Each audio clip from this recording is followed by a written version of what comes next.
বলছি একটা আবেদন আছে।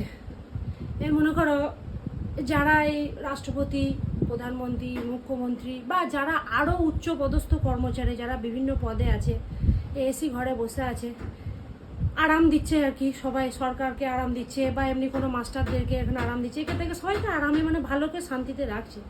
আর আমরা মনে করো যারা সারাদিন কাজ করছি তাদের কি আরাম নাই? তাদের জন্য কি একটা এসির ব্যবস্থা করা যায় না এই গরমে? উপরে দুতলা হচ্ছে, জামা কাপড় তো প্রতিদিন কাচতেই হবে, সেগুলোকে মিলবো, লোকের ঘরে গিয়ে মিলে দিয়ে আসা হচ্ছে, তারপরে এরকম নাচতে নাচতে নাচতে নাচতে রোদে পা দিয়ে এইগুলোকে তুলে নিয়ে আসা হচ্ছে। আচ্ছা আমাদের জন্য কি কারোর মায়া হয় না? হ্যাঁ, এই যে মাথায় ঢাকা নিয়ে একে তো মানে চরম সুন্দরী যাকে বলে আর কি, তো তার মধ্যে এমনি করে ঢাকা নিয়ে চোরের মতো যাচ্ছি যাতে আর একটুকু সুন্দরী কম হয় আর কি। আমাদের জন্য একটু বিচার বিবেচনা করলে খুব ভালো হয়, খুব কষ্ট পাচ্ছি, বুঝলে তো? ওই যে ঘরের বউদেরকে তো কেউ মায়া করছে না, সে তো যা মন তাই এতক্ষণ খুন্তি নাড়ালাম, রান্না করলাম, ঢাকা ঢুকিয়ে রেখে দিয়ে জামা কাপড় নিয়ে এলাম।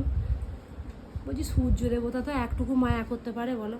হ্যাঁ, যখন মনে করো জামা কাপড় মিলতে যাচ্ছি, এই রোদ একদম শুকনো হয়ে গেল, রোদ নেই, বেশ মেঘলা মেঘলা হয়ে গেল, এমনি করে করে গামছাটা খুলে মিলে দিয়ে চলে এলাম।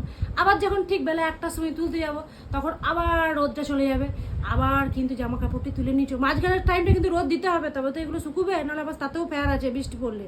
তা তখন কি করতে হবে? আমরা যখন যাব তখন রোদটা পুরো হাওয়া হয়ে যাবে, মানে গায়েব হয়ে যাবে, যাকে বলে সূর্য দেবতা চুঁ করে টেনে নেবে, নিয়ে তারপরে শান্তিতে জামা কাপড়টি তুলবো, আবার পু করে ঘুরে ঘর চলে আসবো।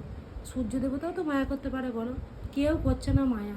কি লল্লাট, কি বলবো গো, লল্লাটে কলা গাছ হয়ে যাচ্ছে।